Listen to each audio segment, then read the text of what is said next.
Привет, друзья! В этом ролике я покажу, как я готовлю шеллак и как им пользуюсь. Шеллак – это продукт жизнедеятельности лаковых червецов, паразитирующих на некоторых тропических деревьях Индии и Юго-Восточной Азии. Лаковых червецов даже культивируют для производства шеллака. И еще шеллак съедобен и используется в качестве глазури для покрытия таблеток и конфет, например, M&M's. И обозначается как пищевая добавка Е904.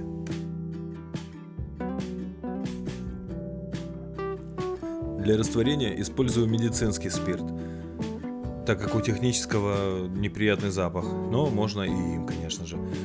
Растворяю примерно в такой пропорции на одну объемную часть шеллака 3-4 объемных частей спирта. Потом это нужно хорошенько взболтать и можно оставить на ночь, и к утру он почти полностью растворится. Для ускорения растворения можно еще на водяной бане это все дело подогреть, когда он растворится быстрее. Но при нагревании еще растворяется шеллачный воск, и он тогда еще тяжелее отфильтровывается, поэтому желательно растворять на холодную.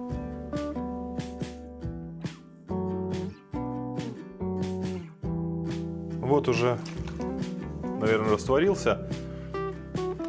Такая вот грязная жидкость. Но смотрю, достаточно такая довольно густая, поэтому я, наверное, добавлю еще спирта, чтобы это легче отфильтровывалось.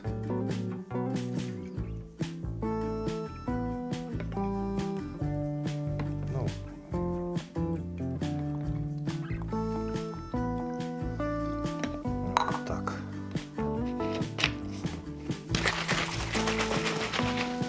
Для фильтрации я использую просто пластиковую бутылку. Отрезаю у нее горлышко и переворачиваю, вставляю и закрепляю это скотчем, чтобы не испарился спирт и, чтобы не выпал. Такой вот фильтр. В качестве вот фильтрующего материала для первых нескольких раз достаточно любой тряпки. Там старая какая-то футболка, там, не знаю, что-то. Вот, но так как в шеллаке содержится большое количество шеллачного воска, поэтому фильтры очень быстро забиваются и очень тяжело фильтруются. Поэтому фильтровать надо долго, нудно. Вот. Последние разы можно отфильтровывать в течение нескольких недель, используя уже джинсовую ткань, например. Я уже пробовал на джинсовой. Вот. И накрываю все полиэтиленом для того, чтобы не испарился спирт. Сейчас этот я оставлю уже на длительную фильтрацию, а деревяшку нашу будем покрывать уже готовым шеллаком. Так как в спирте содержится небольшое количество влаги, то раствор шеллака будет поднимать волокна в древесине шлифованной, поэтому я протираю древесину шлифованную влажной тканью для того, чтобы поднять волокна, заранее сошлифовать, и когда мы будем наносить шеллак, уже волокна не поднимались.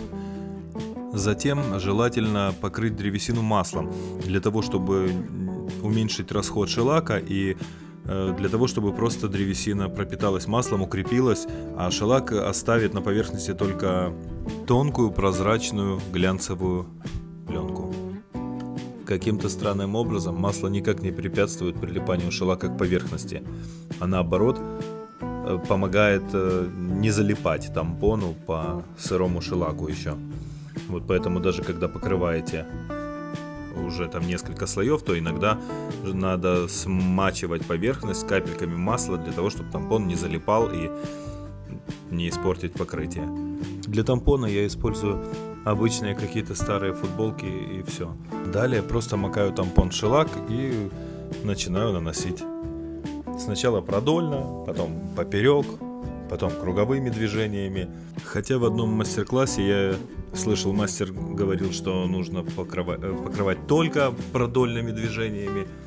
Для чего-то я не совсем уловил смысл. В американском каком-то мастер-классе видел, что и круговыми, и какими угодно, зигзагообразными. В советских книжках там так же само круговыми движениями показано. На самом деле, я думаю, что какое лучше получается вот у вас движение, там какое более равномерно там у вас получается носить, такое и правильно. То есть я не думаю, что это закон какой-то. Вот, так что главное, я так думаю, результат. Так как вместе с шелаком еще использовалось масло, поэтому после окончания вот работы желательно протереть масло все, можно вайтспиритом или скипидаром. Скипидар и вайтспирит не растворяет шелак, поэтому совершенно безопасно. Вот я промакиваю салфетку вайтспиритом и спокойно вытираю, не нанося никакого ущерба шелаку. Итак, вся эта работа у меня заняла около 10 минут.